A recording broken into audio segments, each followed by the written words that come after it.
Okay, so it's important to understand the proper donning and removal of the personal protective equipment, in this case, gloves.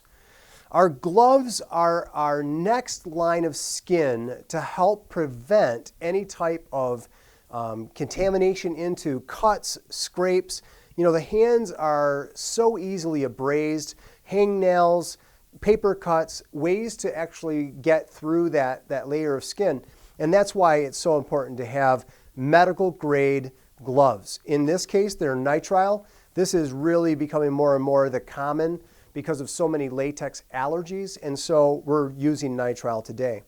When it comes to putting these on, you know, some of this is kind of common sense. But when I was in EMS school, you know, these guys would stick together sometimes, and so we would kind of blow them up a little bit. Not appropriate.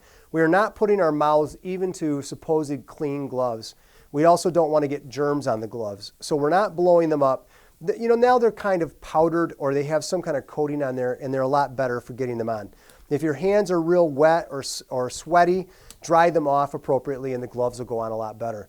You can also make sure that you've got the appropriate size. And for employers, it's important to get the appropriate size for your employees. If they have extra large hands, you need to get a box of extra large gloves. You know, giving them a one size fits all and then they rip every time they put them on is not appropriate. So we're just going to put these clean gloves on, normal way. We're going to inspect the gloves to make sure there's no cuts, no holes, nothing obvious that's going to ruin the integrity of this barrier. But then when they're contaminated, now comes the most important part of this next skill, and that's removal of contaminated or potentially contaminated gloves. We're going to follow the glove on glove, skin on skin rule. In this process, it's important that we keep the contaminated materials on the glove and the non-contaminated to our skin side.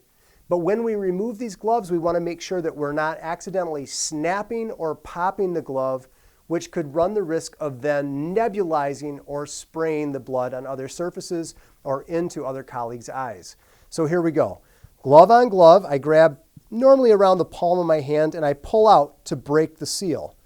I just slowly start to work my hand out of that glove while I wad that glove up into the hand. There's a couple thoughts there. Some people, some educators are a little more picky about not rolling this any more than you have to.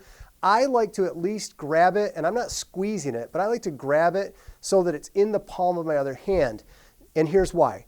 Now when I do the skin on skin removal, look at, when I remove that, it encapsulates the waste. If I've got a bloody gauze in my hand, that's now 2 gloves in, and it's rolled into the inside pocket.